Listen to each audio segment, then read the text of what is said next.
"Jake, after 17 years, we're eliminating your position," my boss said, flatly. "Clean out your desk by end of day. My name is Jake Wilson, 54 years old and until that Monday morning, senior systems analyst at Meridian Technologies in Columbus, Ohio for almost 2 decades. I'd been the backbone of the IT department from the dial-up days to cloud migration. 3 CEOs had come and gone while I stayed, put training every new hire, recovering every lost file, working through weekends and holidays without asking for a promotion or pat on the back. So when Daniel called me into his office, with Vanessa from HR already seated, I knew before he opened his mouth. The air had changed weeks ago. "I understand completely," I said, nodding, once I walked out without another word. Anger, no pleading, just quiet acknowledgement. Back at my desk, I watched younger employees glance my way, then quickly looked down at their screens. News travels fast. Most of them were coders. I'd trained myself good kids, but they had no idea what was actually built into our systems or how the older architecture worked. None of them could navigate the custom software I'd written or the admin credentials, buried 3 layers deep in every system. I began packing my personal items methodically. Family photo, coffee mug my son made in high school, the small cactus that somehow survived 17 years under fluorescent lighting. Bethany from marketing stopped by, her face tight with concern. "Jake, I just heard. This is ridiculous. You practically built this place?" I shrugged it. "Companies change direction, but without any warning after everything you've done." Her voice was rising. "Drawing attention is fine," I said quietly. Really, it wasn't fine, but I wasn't going to make a scene. As I was leaving, Daniel stepped out of his office to watch me go. No goodbye, no handshake, just surveillance to make sure I actually left. What none of them had bothered to pay attention to over the years was that I had become the most critical person in the entire building, not because I was exceptional, but because I was thorough. I documented everything, set up secure audit protocols years ago to track unauthorized access by request of the legal team during a past scandal. I also had copies in my car. I sat for a moment looking back at the 12-story building where I'd spent most of my adult life. The security badge I'd just surrendered had been renewed 16 times. I started the engine and drove home. They had no idea Wednesday would be fun. I'd been with Meridian since it was just 2 floors in a business park. Started when my daughter Olivia was in kindergarten. Now she was finishing grad school. The company grew, and I grew with it. Turned down offers from competitors because loyalty mattered to Mimi. My wife Andrea used to joke that the servers were my second family. She wasn't entirely wrong. I knew every system, every workaround, every backdoor solution to problems the executives didn't even know existed. The infrastructure I'd built had survived 3 acquisitions and countless innovations that management embraced then. Abandoned months later, Daniel became my boss. 5 years ago, young MBA type who called our department IT resources instead of people. He had ideas about streamlining, efficiency, digital transformation, buzzwords that usually meant doing more with less at first. I tried to help him understand our systems, the complexity buried under years of growth and adaptation. "We need to future-proof," he'd say in meetings, looking right past Messick's months ago. He brought in a consultant named Jason Phillips, expensive suit firm, handshake Stanford degree, displayed prominently on his LinkedIn profile. They'd huddle in conference rooms, speaking quietly. Whenever I walked by 3 months ago, I noticed my access permissions being quietly modified. Nothing obvious, just small changes to administrative controls. I could have protested, but instead I watched, documented. "You seem distracted lately." Andrea said one night as we sat on the porches. "Everything okay?" At work, I nodded, sipping my beer. Just changes, nothing I haven't seen before, but these changes felt different. I was being sidelined in meetings, emails about system upgrades, stopped, including me younger team members were assigned to projects I would normally handle. Then I found IT company-wide memo about modernization initiatives that had never been shared with me. It outlined a complete restructuring of the department under new leadership. Jason Phillips. My position wasn't even on the organizational chart. That same day, I discovered something else while running a routine security scanone of those background tasks no one else bothered with anymore. I noticed unusual patterns in our financial software, regular transfers to a vendor. I didn't recognize Apex Solutions. Grouper Quick Search showed it was registered just last year with a business address that led to a UPS store. The authorized payments had started small but were growing each month. I didn't say anything, just noted. It copied the records and continued watching. Sometimes the quiet man in the corner sees everything precisely, because everyone thinks he sees nothing. The morning after I was let go, I sat in my home office staring at my personal laptop. No alarm had woken me, no commute waited, just silence and the weight of what had happened. Andrea brought me coffee, placing it beside me without a word. After 19 years of marriage, she knew when I needed space. "I'm going to the store," she said. "Eventually need anything." I shook my head. After she left, I unlocked the bottom drawer of my desk and pulled out a flash drive, one of several. I kept secure company policy strictly prohibited removing data, but years ago, when the legal team needed an audit system for tracking potential insider threats, I'd been clear about needing off-site backups. They'd signed off on it, then promptly forgotten. I plugged it in and began reviewing the file's internal emails, meeting minutes I shouldn't have had access to, financial records that normal employees would never see. There it was, a full history of payments to Apex Solutions Group, nearly $1, $8 million over 18 months. The approval chain, LED, directly to our CFO Brian Wilcox. I dug deep across, referencing dates and figures, until the pattern emerged. The payments aligned perfectly with a series of software license renewals for systems we used company-wide, but the amounts were inflated, sometimes by 15%, sometimes by 20%, small enough not to raise immediate flags, large enough to add up. I pulled up the business registration for Apex Solutions Group. The listed owner was Thomas Wilcoxer. Quick social media search confirmed what I suspected. Brian's brother-in-law. They were siphoning company funds through fake markup on legitimate expenses. I leaned back in my chair, feeling something shift inside me. Not anger, exactly. Something colder, more focused. For 17 years I'd solved problems, fixed systems, protected data. I'd been the reliable one, the steady presence who never caused waves, and they discarded me like outdated hardware.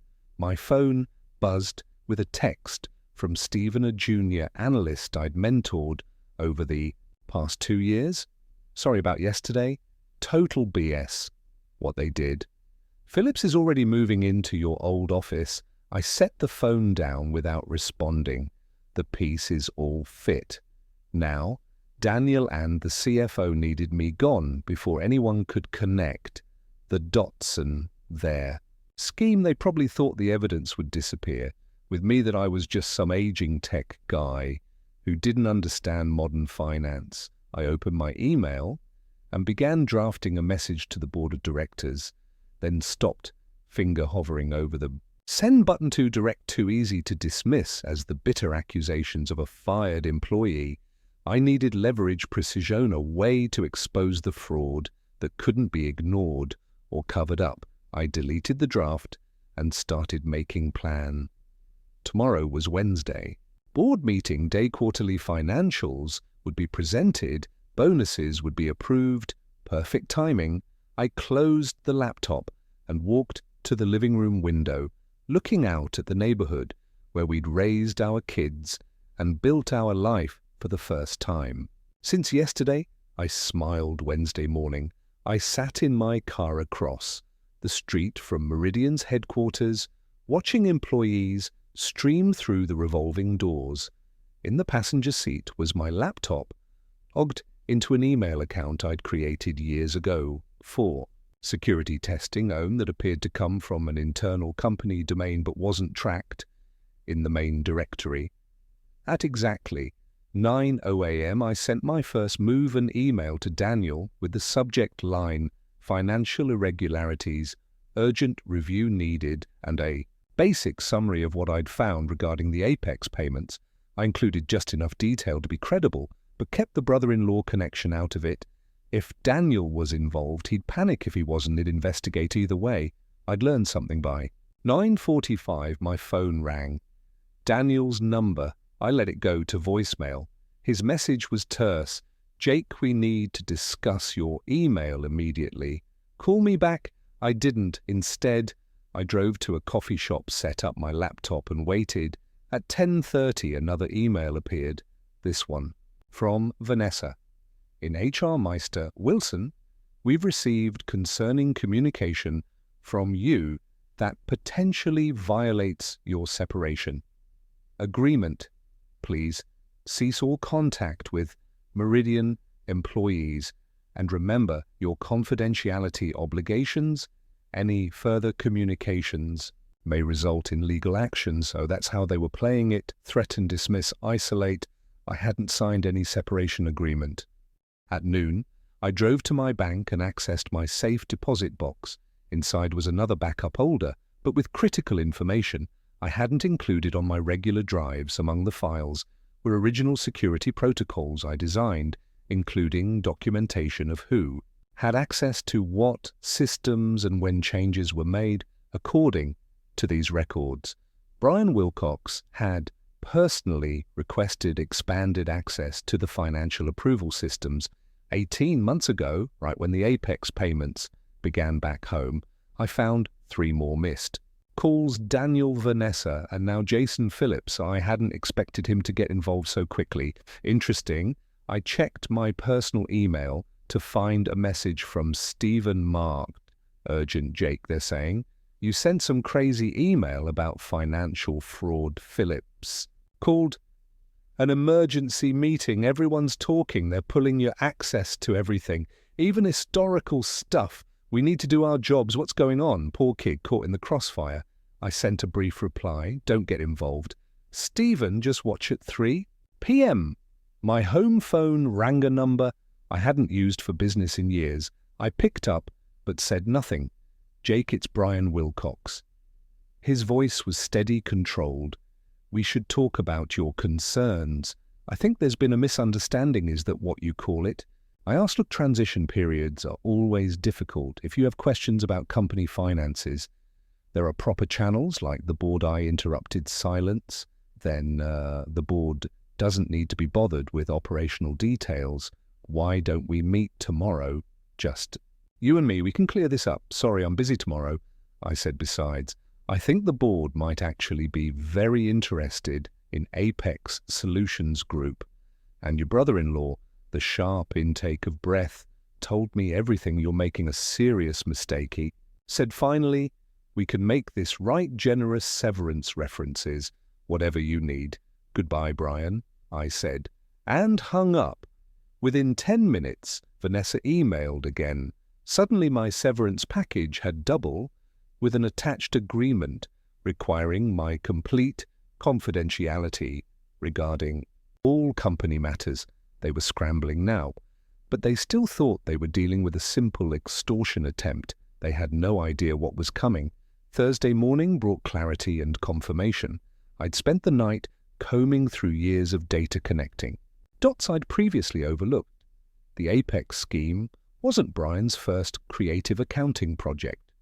3 years ago, shortly after he became CFO, another pattern emerged: consulting fees to a firm called Lakeside Business Solutions. Different name, same game, inflated. Invoices for services, partially or never rendered. I traced the registration for Lakeside, this one LED, to Patricia Wilcox Bryan's wife.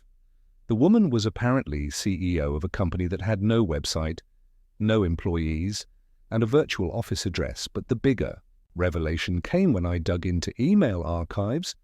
Daniel hadn't just been aware of these arrangements, he'd helped facilitate them. In exchange, his department received budget increases, while others faced cuts. He'd been brought in specifically because the previous director had started asking questions about IT expenditures. Jason Phillips was connected. His consulting firm had been hired through an unusual process that bypassed normal procurement channels. His real role wasn't modernizing it, it was eliminating the one person who might notice the financial patterns. The scheme was elegant in its simplicity: create legitimate-seeming vendors, approve inflated payments, and split the differences its actual services were being provided just at marked up rates. Auditors scanning for completely fraudulent charges would miss it. Over 3 years, they diverted nearly $4.3 million. I gathered everything into a comprehensive report spreadsheets showing the pattern of increases, business registration, linking the companies to Bryan's family, email exchanges showing Daniel's knowledge and participation. Then I did something they wouldn't expect. I contacted Robert Chena, board member I'd worked with years ago during a security implementation. He was semi-retired now, but still attended quarterly meetings. "Jake Wilson," he said, answering on the second ring. "Long time, heard you left Meridian not by choice," I replied. "Robert, I need 15 minutes of your time. It's important." Silence. Then there's about why Bryan and Daniel have been huddled together, looking stressed. "Board meeting was tense yesterday." "Probably," he chuckled. "Always figured you knew where the bodies were buried." "Where can we meet?" An hour later, we sat in a park 3 miles from headquarters. I handed him a sealed envelope containing a printed summary and a flash drive that's everything I said: date, amounts, connections. "I'm not looking for my job back. I'm not looking for money. I just want the right people to know. Robert studied me. Why come to me? Because you actually read audit reports. I've watched you in meetings. You ask questions." He nodded slowly. "There's an emergency board session tomorrow. Finance committee review. Convenient timing, Jake," he said, pocketing the envelope. "If this checks out, there will be serious consequences. I'm counting on it." As I walked back to my car, my phone buzzed with a text from Andrea and one named Jason Phillips came by the house looking for you, said it was urgent. I told him you were out. They were getting desperate. Good. That afternoon, I received job offers from 2 competing firms, both for positions well above my previous role, both offering substantial signing bonuses. Ward had gotten around about my sudden availability. I ignored them for now. This wasn't about finding another job. It was about finishing what they had started that night, using credentials that should have been revoked but weren't sloppy. In transition, Jason and I accessed the company's email server one last time and scheduled a message to be delivered to every board member at 8 a.m. tomorrow before you approve. Q2 bonuses read this. Attached was my full report. Friday morning dawned clear and bright. I sat on my porch with coffee, watching the neighborhood wake up. No alarm clock, no commute, just waiting. At precisely 8 a.m. scheduled email delivered its payload to the board members. By 8:17, my phone began to ring. Numbers I didn't recognize, likely board members' assistants scrambling to reach me. I let them all go to voicemail.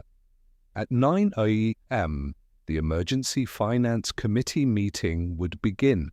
Robert Chen would be there with my documentation in hand-watching reactions as my email was discovered and discussed at 9:32. Stephen texted police are here, Wilcox and Daniel being questioned in conference rooms. Phillips looking sick. What did you do? I didn't respond. The wheels were turning exactly as I'd anticipated. By 10 a.m., Meridian's general counsel called. Unlike the others, I answered this one, Mr. Wilson. This is Patricia Graves. From legal, we need you to come in immediately to discuss information you've provided to the board. I'm available by phone, I replied. This really requires an in-person discussion. No, it doesn't, I interrupted calmly. Everything I know is in that report. Everything I have is already backed up in multiple secure locations. If anything happens to me or my family, additional copies go to the Seekiers and 3 news outlets. Silence. Mr. Wilson, she finally said. Her voice, carefully measured. The board is taking this extremely seriously. They've already placed several executives on administrative leave, pending investigation. They would appreciate your cooperation. I've cooperated fully by providing complete documentation. My part is done. After she hung up, I drove to a diner 20 miles outside Columbus. No sense being easily found today. Over lunch, news began breaking on local business sites. Meridian Technologies, executives under investigation for financial irregularities. No names yet, but that would come. At 2 p.m., Robert Chen call-led. It's a bloodbath, he said without preamble. Brian confessed. Once we confronted him with your evidence, trying to cut a deal, blaming Daniel for pressuring him. Daniel's denying everything, and Phillips claims he was just a consultant who had no knowledge of financial matters. Board isn't buying it. We've suspended all 3, pending further investigation. The money forensic accountants are coming in. Monday early estimates suggest at least $5 million diverted over 3 years. Maybe more. I nodded to myself. I'd been closed. The board wants to talk to you. Robert continued about coming back. Not just to your old position. They're creating a new chief security officer, role reporting directly to the board. I had anticipated this possibility, but still found myself surprised. I'll think about it. I said that evening I told Andrea everything. She listened without interrupting, then asked, what do you want to do? Good question. The revenge part was complete. The people who pushed me out were themselves being pushed out, likely facing criminal charges. Justice had been served cold and precise, but returning to Meridian meant walking back into the place that had discarded me after 17 years of service. Could I do that? Did I want to? I need time to decide, I said finally. Later that night, I opened my laptop one last time and posted a single message to my otherwise dormant LinkedIn profile. Never burn bridges, just let them collapse under the weight of their own greed within. Minutes former colleagues began reaching out. Word was spreading. The quiet systems guy had brought down 3 executives without raising his voice. By Monday, everyone would know exactly who they'd underestimated. Monday morning, I walked into Meridian's headquarters, wearing a suit I hadn't needed in years. The security guard did a double take, then quickly printed me a visitor badge. Welcome back, Mr. Wilson, he said, with newfound respect. The elevator ride to the executive floor was quiet. I'd never had reason to visit this level. Before now, I was expected in the boardroom. 10 board members sat around a polished table. Robert Chen nodded slightly as I entered. The interim CEO, previously the COO, looked uncomfortable. Mr. Wilson, she began, thank you for coming. The situation you've brought to light is unprecedented. I remained silent. The full extent of the fraud appears worse than initially reported. She continued, the forensic team has identified nearly $5 2 million in diverted fund. Criminal charges are being prepared. Still I waited. Robert cleared his throat. Jake, the board has unanimously voted to create a new executive position, Chief Information Security Officer, full executive privileges, reporting structure. Directly to the board, we'd like to offer you the role. I set my folder on the table. Inside you'll find my conditions. I said, non-negotiable. The CEO opened it, scanning quickly. Her eyebrows rose. Full audit authority across all departments, independent budget veto, power on financial technology decisions. I nodded once. This is unusual, she said. So was embezzling $2 million. I replied, that happened because no one was watching. Now someone will be. The room fell silent. You have until noon. I said, standing. I have other offers. As I turned to leave, Robert asked, did you plan this all along? Jake, I paused at the door. I didn't plan to be fired after 17 years. Everything after that was just me doing what I've always done, identifying system vulnerabilities and implementing appropriate security measures. At 11:47, they'd accepted every condition. 6 months later, I sat in my new corner office reviewing security protocols for the upcoming quarter. The view overlooked the Columbus skyline, a daily reminder of how much had changed. Brian Wilcox had pleaded guilty to multiple fraud charges in exchange for cooperation. He'd received a reduced sentence, still significant. Daniel was fighting the charges, insisting he was unaware of the scheme despite the evidence. Jason Phillips had fled to Brazil, but was being extradited. The money had been recovered, most of it anyway, enough that the company avoided serious financial damage. My former team now reported to me, though I'd promoted Stephen to run day-to-day operations. The kid had potential, just needed someone to see. A knock at my door drew my attention. Andrea stood there, smiling. Ready for lunch? She asked. I nodded, grabbing my jacket as we walked through the IT department. Conversations quieted briefly, not from fear but respect.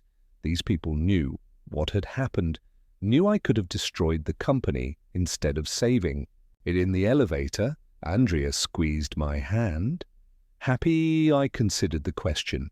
The anger that had driven me those first few days after being fired had faded. What remained wasn't exactly happiness, more like satisfaction, completion. I'm good, I said.